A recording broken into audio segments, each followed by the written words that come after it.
¿Qué tal? ¿Cómo están? Bienvenidos a una nueva transmisión en Radio Conciencia, un espacio presentado por la ciencia y cultura gnóstica.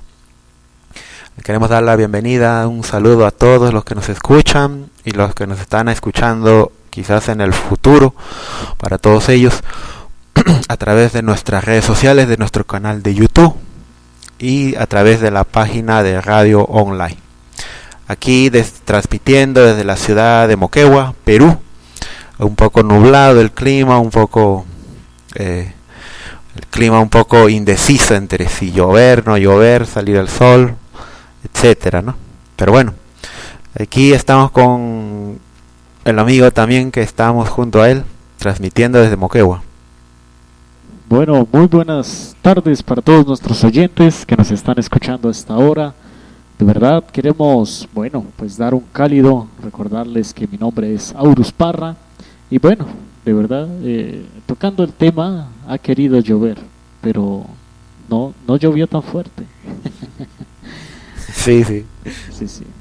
Pero bueno, entonces a todos nuestros oyentes queremos darles la invitación, un cálido, agradable más por siempre estar ahí conectados, por preferirnos y bueno, recordarles que tenemos desde esta hora las líneas totalmente abiertas del WhatsApp 962-627-787.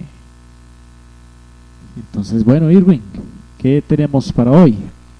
Bueno, estábamos analizando, dando una lectura y deseando no podemos decir un análisis profundo, pero sí podemos hacer una como exposición de las ideas que en el libro El Poder del Mito de Joseph Campbell nos estaba dando a entender, ¿no? Obviamente nosotros aquí en la cultura gnóstica pues tenemos que impulsar la cultura, ¿no? Y parte de nuestra cultura son el conocimiento de lo divino, de lo espiritual. Eso no podemos estar alejados de aquello.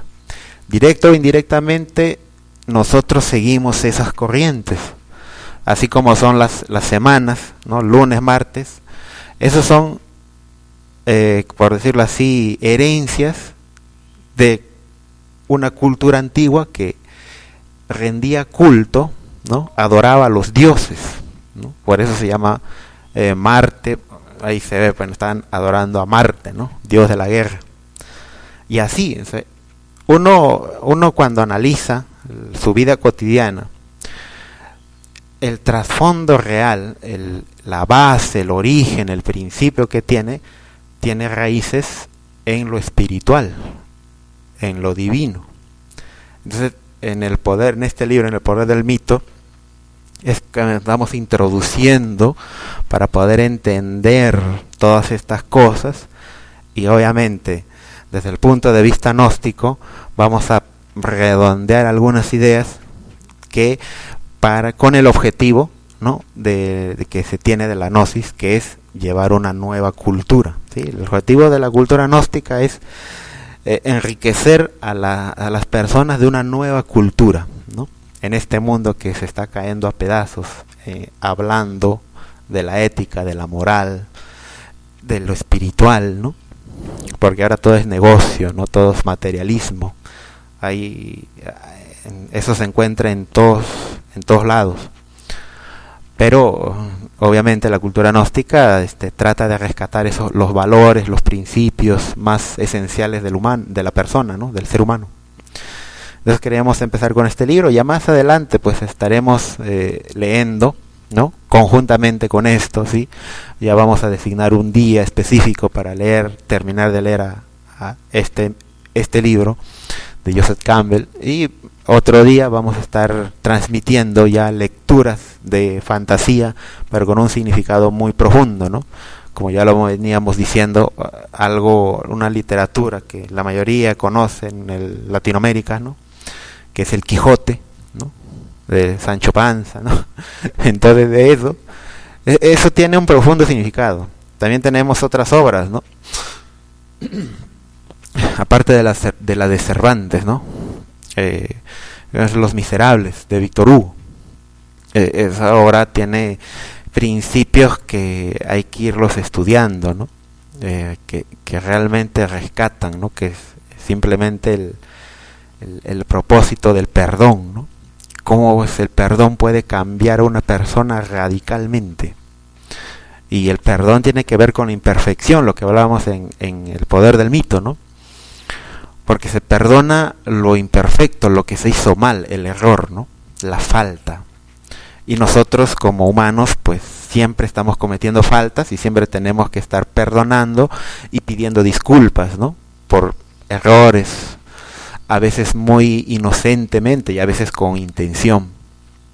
Entonces realmente hay otros libros que son otras obras que ya lo vamos a ir leyendo, pero claro, vamos a empezar pues por la que a uno más le gusta y después empezaremos con los demás, ¿no? Para ir agarrando forma. Campo. No, campo. Entonces, bueno, vamos a empezar, vamos a seguir continuando con la lectura del libro, ¿no? Entonces nos quedamos en una parte, en la página 21. Si usted tiene ese libro, si no lo tiene, pues si se une, nos da un mensaje al número que dijo Aurus, mi compañero Aurus, ahí, pues nos escribe y nosotros le compartimos el libro, ¿no? En digital. Si usted tiene pues un poder adquisitivo y puede encontrar este libro, sería mucho mejor. Entonces, bueno, en esa parte, en la página 21, ya para terminarlo, no voy a tomarme las atribuciones y voy a leer toda esa parte, de ahí ya estaremos leyendo conjuntamente con mi amigo Aurus. Dice, ¿no? En esta parte estaba hablando del matrimonio, del compromiso, y que son de dos tipos, ¿no? Uno decía biológico y el otro espiritual.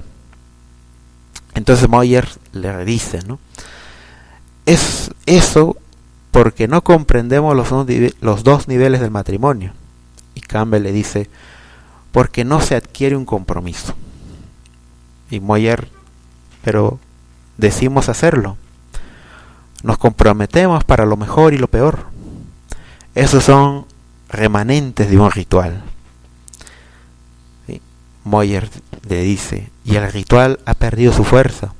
El ritual que en una época transmitía una realidad interior, ahora es solo forma. Y eso es cierto, tanto para los rituales de la sociedad como para los rituales personales del matrimonio y la religión. Campbell dice, ¿cuánta gente antes del matrimonio reciben adiestramiento espiritual sobre el significado del mismo?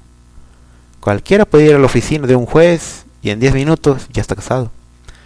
La ceremonia matrimonial en la India dura 3 días. Esa pareja queda pegada.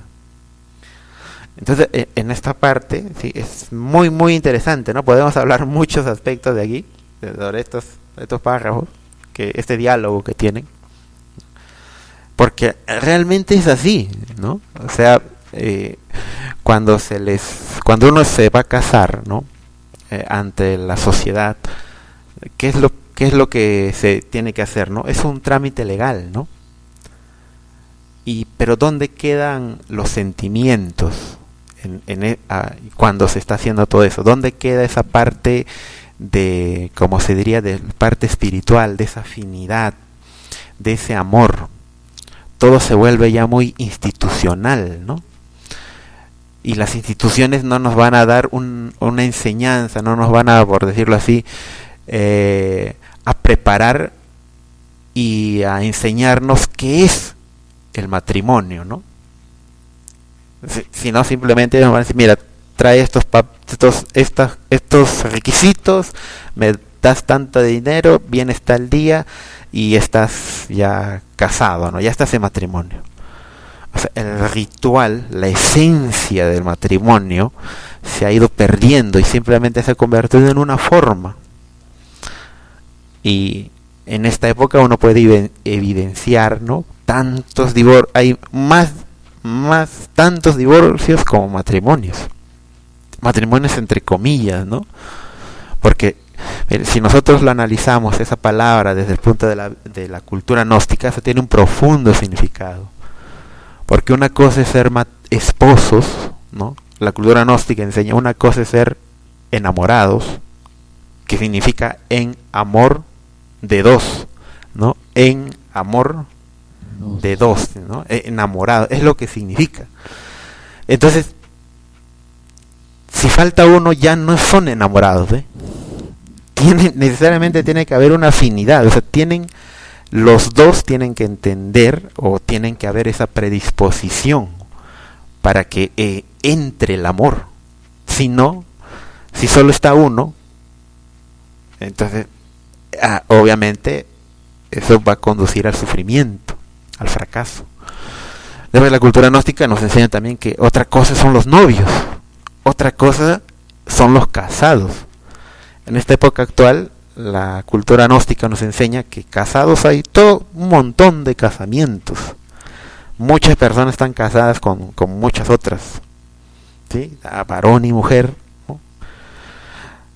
Pero hay muy pocos matrimonios, ¿sí? Porque hay muy pocas parejas que buscan un adiestramiento para que esa ceremonia, ese ritual, ¿no?, dé el fruto, o al menos ¿cómo sería, Aurus? No sé, tú que compártenos en ese aspecto. Bueno, pues en este caso que haya un trascender, ¿no? Porque, o sea, si las personas no tienen esa concordancia y solo la hacen a veces como por simplezas, ¿no? Entonces uno dice, bueno, pero falta algo, ¿no? Y realmente, bueno, a modo de ejemplo, así poniendo lo que uno ve hoy día en la sociedad. Por ejemplo, una pareja que se casa, pero muchas veces las familias no hay una como congruencia, no se llevan bien, porque dicen, no, pero es que para qué se casa con esa persona, porque... Entonces, formalismo social. Exacto, es un formalismo social únicamente. Sí, entonces se destaca, ¿no? Que muchas veces como que se quiere aguantar a eso, pero a la final no lleva a ningún lado. Sí, ¿no? Es como que en esa época donde pues los papás concertaban un matrimonio, ¿no? Y solo se conocían el día del matrimonio, ¿no? Algo muy similar pasa ahora, pero ahora simplemente buscan como tener un permiso, ¿no? ¿no? Como que para que no los vean mal, ¿no? Para no quedar mal, ¿no? Un visto bueno, ¿no? Claro, un visto bueno sería, ¿no? Entonces ha ido perdiendo la esencia de lo que es el matrimonio, ¿no? Y por eso que muchos muchachos no le dan tanta importancia, ¿no? Incluso dentro de las religiones los tienen que forzar, ¿no? Y son muy pocos los que se casan por este tipo de ceremonias, ¿no? Entonces, bueno, realmente pues esta ceremonia, como dice ahí en la India, en otras culturas, estas ceremonias duran mucho tiempo. Y aparte aquí en la cultura gnóstica nosotros sí avalamos, defendemos la familia, el matrimonio y la legalidad, el compromiso, el respeto a la dignidad de la otra persona. La cultura gnóstica promueve esos valores, el rescate de esos valores. Pero obviamente se necesita que la persona sea consciente primero de esos valores. Porque si no, pues si no sabe de qué está hecho, qué va a buscar, ¿no? ¿Dónde, no? Entonces, o sea, como dice, hay que leer bien el menú para saber qué vamos a pedir, qué vamos a ofrecer. ¿Sí? Entonces, bueno, continuamos con la lectura. Ahora sí, Aurus nos acompaña en la lectura de Moyers. Listo.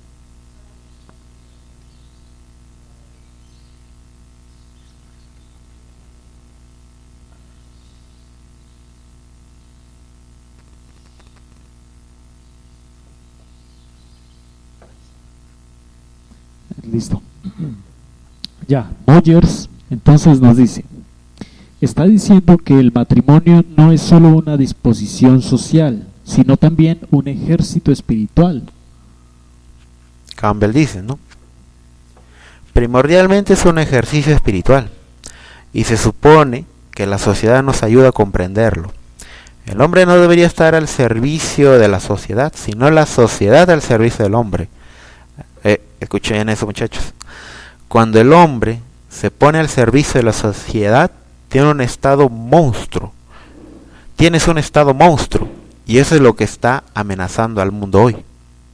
Claro, entonces Boyers le pregunta, ¿qué sucede cuando una sociedad ya no se adhiere a una mitología poderosa? Dice Campbell, sucede lo que hoy tenemos en las manos. Si quieres saber qué significa tener una sociedad sin rituales, lee el New York Times. Sí, Boyers le responde, ¿y qué se encuentra o qué encuentras? Las noticias del día, incluyendo actos destructivos y violentos por parte de jóvenes que no saben cómo comportarse en una sociedad civilizada. Boyers, la sociedad no les ha proporcionado rituales mediante los cuales pueden ser miembros de la tribu, de la comunidad. Todos los niños necesitan nacer 2 veces, aprender a funcionar racionalmente en el mundo, dejando la infancia atrás. Pienso en ese pasaje del primer libro de los Corintios. Cuando yo era niño, hablaba como niño, comprendía como niño, pensaba como niño. Pero cuando me volví un hombre, dejé a un lado las cosas infantiles. Campbell responde, dice, ¿no? Así es, exactamente. Esa es la función de los ritos de la pubertad. En las sociedades primitivas se arrancan dientes, se practican acarificaciones, circuncisiones, se hacen toda clase de cosas. Lo que importa es despojarse del cuerpo de niño pequeño, volverse otra persona. Cuando yo era pequeño usábamos pantalones cortos, ¿sabes? Y después venía el gran momento en que te ponías los pantalones largos. Hoy los chicos ya no tienen eso. Ve a niños de 5 años con pantalones largos. ¿Cuándo sabrán que ya son hombres y que deben dejar atrás las cosas infantiles? Verdaderamente esta parte, ¿no? Sí, tenemos que comentar de esto, ¿no? Porque, mire, en las tribus, ¿no?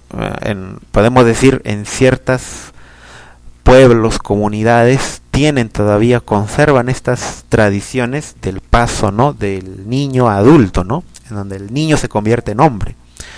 Hay este tipo de ceremonias, ¿no? De pruebas, rituales que hace la gente, ¿no? Hay en otros que son las circuncisiones, ¿no?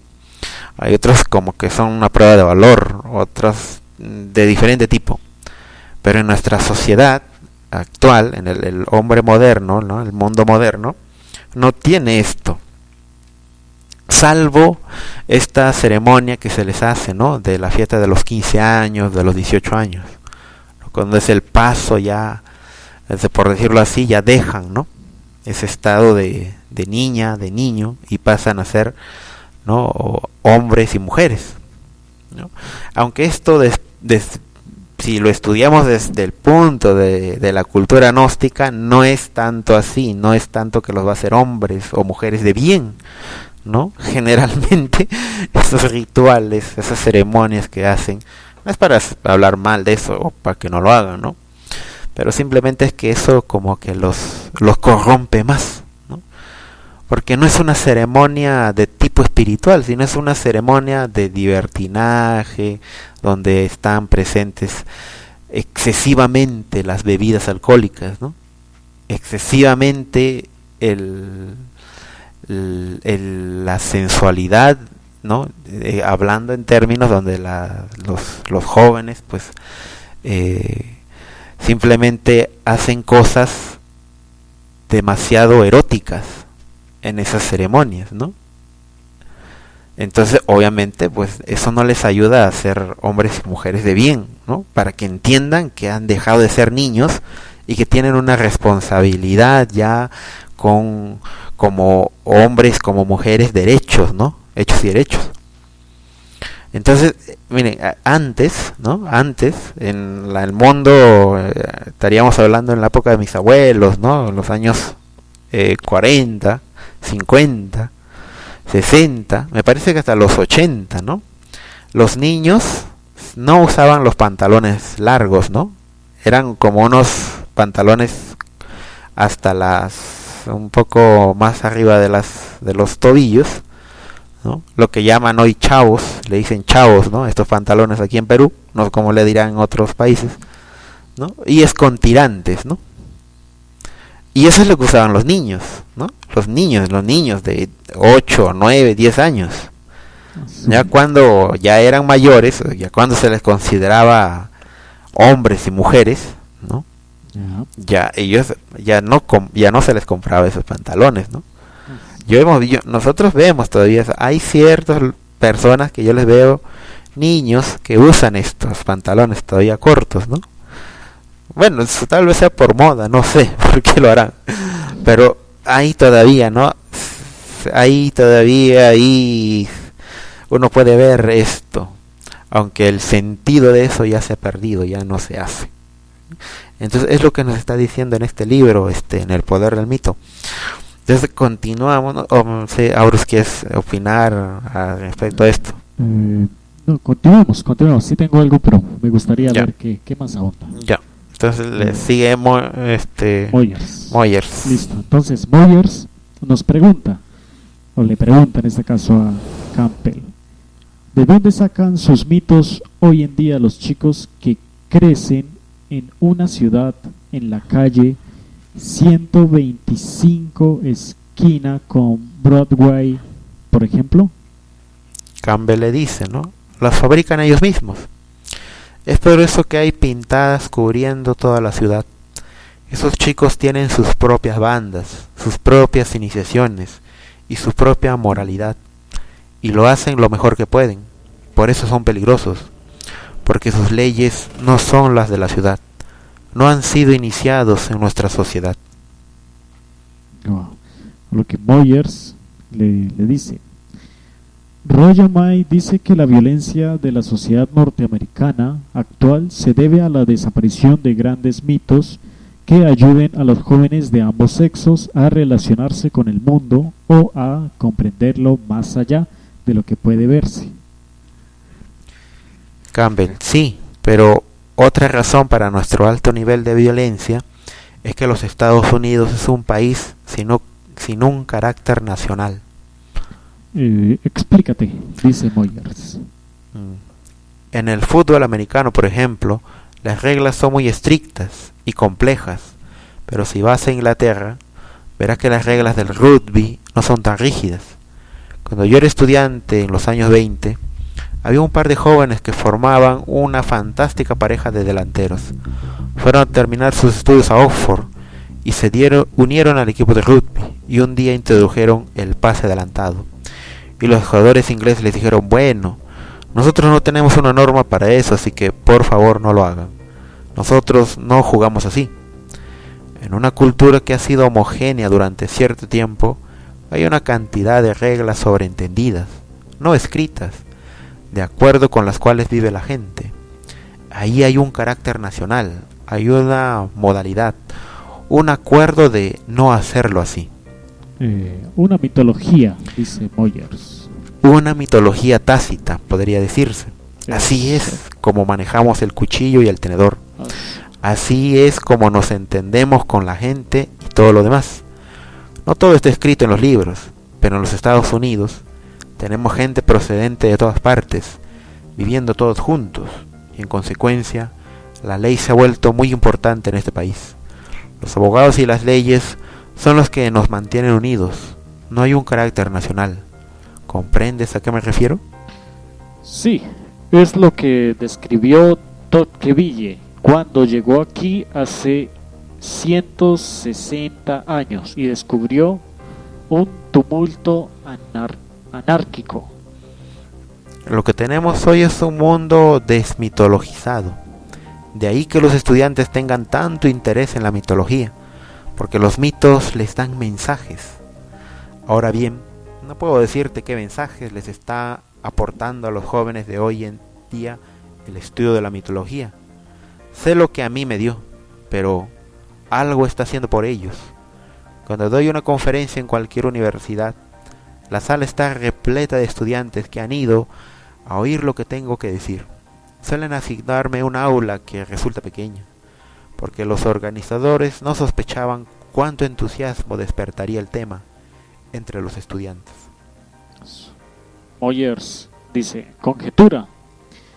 ¿Qué crees que les aporta la mitología, las historias que escuchan de tu boca?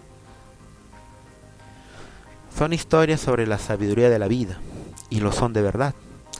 Lo que aprendemos en nuestras escuelas no es la sabiduría de la vida. Aprendemos tecnologías, recibimos información. Entre el profesorado existe hoy una inquietante negativa a enseñar a los alumnos los valores de la vida, relacionados con las asignaturas. En nuestra ciencia de hoy, y esto incluye a la antropología, lingüística y el estudio de las religiones, etc., hay una tendencia a la especialización, y cuando ves todo lo que tiene que saber un especialista para ser un buen especialista, puedes entender esta tendencia.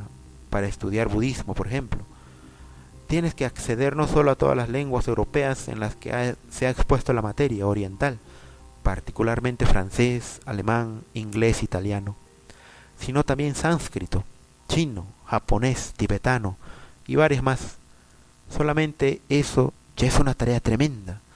Un especialista así no puede empezar a interrogarse además sobre las diferencias entre el iroqués y el algonquino. La especialización tiende a limitar el campo de problemas de los que se ocupa el especialista. Sin embargo, la persona que no es un especialista, siendo un generalista como yo, se ocupa de una cosa que ha aprendido de un especialista, de otra cosa que ha aprendido de otro especialista, y ninguno de los dos ha considerado el problema de por qué esto ocurre así y también allí. Así es como el generalista, y entre académicos este es un término peyorativo, pasa un espectro de problemas distintos que son más humanos, podría decirse que específicamente culturales. Bueno, Moyers, y después viene el periodista que tiene la licencia para explicar cosas que no entiende. No es solo una licencia, sino una carga. El periodista tiene la obligación de educarse a sí mismo en público. Recuerdo haber asistido a las clases de Heinrich Zimmer cuando era joven. Él fue el primero que yo sepa que habló de los mitos con vehículos de mensajes válidos para la vida, no solo como asuntos interesantes para estudiosos, y eso me confirmó un presentimiento que yo tenía desde mi infancia. Wow. Entonces, de verdad, Moyers, ¿recuerdas la primera vez que descubriste el mito? ¿La primera vez que una historia tomó vida en ti? Fui educado en una religión católica. Una de las grandes ventajas de una formación católica es que te enseñan a tomar en serio el mito y dejarlo operar en tu vida y a vivir en función de estos temas míticos. Fui educado siguiendo una relación estacional con el ciclo de la venida al mundo de Cristo, sus enseñanzas, su muerte, su resurrección y su regreso al cielo. Las respectivas ceremonias a lo largo del año te mantienen en contacto con el centro eterno de todo lo que cambia en el tiempo. El pecado es simplemente perder contacto con esa armonía.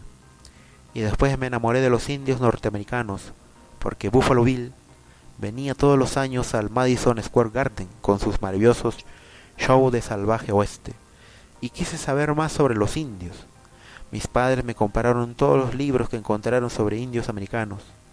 Fue así como empecé a leer los mitos de los indios americanos, y no pasó mucho tiempo hasta que empecé a encontrar los mismos temas en las historias que me hacían leer las monjas en la escuela. Moyers, la creación. Campbell dice, la creación, la muerte, la resurrección, el ascenso a los cielos, el alumbramiento de una madre virgen. No sabía bien de qué se trataba, pero reconocía el vocabulario, uno tras otro. ¿Y qué sucedió? Me entusiasmé. Fue el comienzo de mi interés por la mitología comparada. Empezaste a preguntarte por qué aquí lo dice de ese modo y en la Biblia lo dice de forma diferente.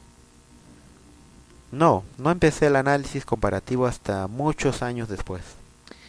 ¿Qué te atraía de las historias de los indios? En aquellos días la tradición indígena todavía se mantenía en el ambiente. Los indios continuaban siendo una realidad incluso ahora. Cuando trabajo con mitos procedentes de todo el mundo, encuentro que los cuernos y narraciones de los indios norteamericanos son muy ricos. Están muy bien desarrollados. Y además mis padres tenían una casa en los bosques donde habían vivido los indios de la UAR, quienes fueron atacados por los iroqueses. Había una colina donde podíamos cavar en busca de puntas de flechas y cosas así. Y los mismos animales que juegan un papel tan importante en las historias indias estaban por entonces en el bosque, a mi alrededor. Fue una gran introducción a la materia. ¿Todas estas historias chocaron con tu fe católica? No hubo choque. El choque con mi religión vino mucho después, provocado por estudios científicos y cosas de ese tipo. Más tarde me interesé por el hinduismo y volví a encontrar las mismas historias. Así que no puedes decirme que no son las mismas historias. He vivido con ellas toda mi vida. Moyers proceden de todas las culturas, pero con temas intemporales. Bueno, vamos a dejarlo por aquí, esta lectura. Y vamos a comentar, no sé si ahora quieres comentar algo ahora. Bueno, pues realmente ahí es cuando se da cuenta, ¿no? Que Campbell descubre, ¿no? Como esto del mito. Y se da cuenta que hay una gran relación con respecto a lo que es como la Biblia, ¿no? Pero viene de la antigüedad.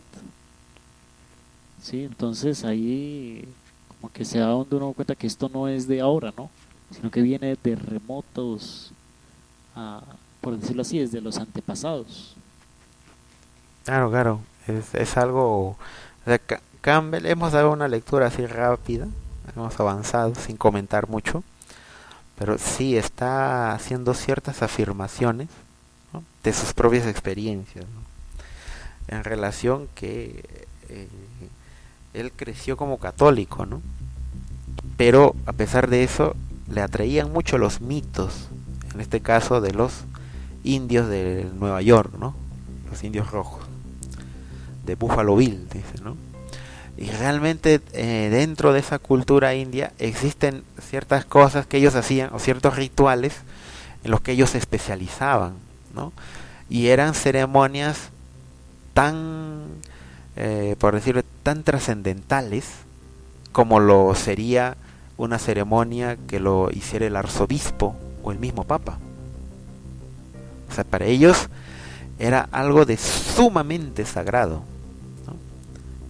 Y ahora pues uno lo ve de una forma despectiva, de una forma, ¿no?, hasta ridícula, ¿no? ¿Y cómo pueden hacer eso? Son gente incivilizada, dicen, ¿no? Gente que adoraban, incluso dicen, ¿no?, adoraban el mal. Y realmente no es así. Tienen el mismo arquetipo, la misma forma, pero ahí el ritual, el procedimiento, la forma era diferente. ¿Sí? Y eso y en esa cultura, ¿no?, de los indios, por ejemplo, ahí ellos bebían ciertos brebajes preparados, brebajes que eran preparados no de un día para el otro. Eso era un brebaje que ellos cuidaban, lo hacían debidamente por días. Incluso esta planta donde ellos extraían lo que se conoce, lo que hoy usan, no esta gente para drogarse, ¿no? Ellos, los indios, ellos criaban sus propias plantas y eran plantas sagradas, ¿no? Entonces, y de esta planta sagrada ellos como que hacían una ceremonia, un ritual en donde consagraban estas plantas para poder entrar a participar y tener un contacto con lo divino, ¿no? Y eran las pequeñas sesiones donde se hacía un ritual y el indio o la persona que iba a pasar a ser un hombre o pedía que se le haga un ritual, algo muy importante en su vida, se le hacía este ritual y podía tener como un presagio, ¿no? Como que el búfalo, ¿no? En este caso el búfalo se les como una figura mítica, ¿no? Como si fuera la parte física de lo divino que se expresa a través de una bestia, ¿no? Y nosotros también tenemos expresión. La cultura católica expresa lo divino en forma de una paloma, ¿sí? Entonces no podemos desnegar o hacer a un lado lo otro. Claro. Entonces tenemos mucho de que realmente esto es muy interesante, esta parte es demasiado profundo, extenso. Y bueno, ahorita no vamos a poder hacerlo, ¿no? Por eso los invitamos que nos escuchen aquí a través de Radio Conciencia. Los vamos a dejar con algunos pequeños música y con la programación anterior, ¿sí? O de repente con otra programación. Pero les agradecemos mucho que nos estén acompañando en este momento. Sí, ya lo encontrarán este mismo enlace a través de las redes sociales. Muchas gracias por estar acompañándonos. Realmente también nosotros tenemos ciertos compromisos que tenemos que atender, por eso si no nos extenderíamos hasta más. Pero toda esta semana pues tenemos actividades, ¿no? Actividades que requieren nuestra presencia y tenemos que dejar a un lado pues el equipo y todo esto, ¿no? Pero después estaremos volviendo, ¿sí? Entonces, bueno, toda esta semana los estaremos dejando ya con grabaciones, músicas, transmisiones muy interesantes, porque miren, estas transmisiones que se van a ir haciendo son necesarias para nosotros ir entendiendo lo que va a venir más adelante, así que no se lo pierda, ¿sí? Entonces, bueno, muchas gracias por mi parte de estar acompañándonos en esta transmisión de Radio Conciencia, un programa auspiciado por la cultura gnóstica y transmitiendo acá de la ciudad de Moquegua. Muchas gracias por mi parte, que tengan un buen descanso y hasta luego.